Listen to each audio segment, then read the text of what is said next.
കുടുമനീലി എന്ന് പറയുന്ന ഒരു ചെടിയാണ് കേട്ടോ. ഒരു കളസസ്യമാണ് ഇത് യഥാർത്ഥത്തിൽ. പക്ഷേ ഇത് കണ്ടോ, ആ ചെടിയുടെ പൂക്കൾ നിൽക്കുന്നത് കണ്ടാൽ ഏതോ ഒരു കമ്പിന്റെ മുകളിൽ ഏതോ ഒരു പച്ച നിറത്തിലുള്ള പക്ഷി കയറിയിരിക്കുന്നു എന്നേ തോന്നുകയുള്ളൂ. പെട്ടെന്ന് നോക്കുമ്പോൾ അങ്ങനെയാണ് കേട്ടോ കാണുന്നത്.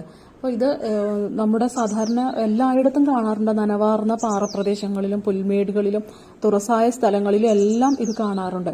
ഇതിന്റെ സയന്റിഫിക് നെയിം എന്ന് പറയുമ്പോൾ സയനോട്ടിസ് ക്രിസ്റ്റേറ്റ എന്നാണ് കേട്ടോ. ഇതിന് കുടുമനീലി എന്നാണ് നമ്മൾ നാട്ടിലെല്ലാം വിളിക്കുന്നത്. ഇത് ഒരു ഏകവർഷിയായിട്ടുള്ള ചെടിയാണ് കേട്ടോ. അതായത് വർഷത്തിൽ ഒരിക്കൽ മാത്രമേ പൂവുണ്ടാവുകയുള്ളൂ. ഇതാ 2 നിറത്തിലുള്ള കുടുമനീലി ഉണ്ട് കേട്ടോ. അതാ ഈ പൂക്കൾ കണ്ടു, റോസ് നിറത്തിലുള്ള പൂക്കളും ലൈറ്റ് വയലറ്റ് അതായത് ലിലാക്ക് കളറിലുള്ള പൂക്കളും 2 കളറും ഇവിടെ നിൽക്കുന്നുണ്ട് കേട്ടോ. അതാ 2ഉം അടുത്തടുത്തായിട്ട് തന്നെ നിൽക്കുന്നുണ്ട്. അതിരാവിലെ തന്നെ പൂക്കൾ വിരിഞ്ഞ് രാവിലെ 10 മണിയാകുമ്പോഴേക്കും പൂക്കളെല്ലാം കൊഴിഞ്ഞു പോവുകയോ അല്ലെങ്കിൽ ചുരുങ്ങി പോവുകയോ ചെയ്യാറാണ് പതിവ്.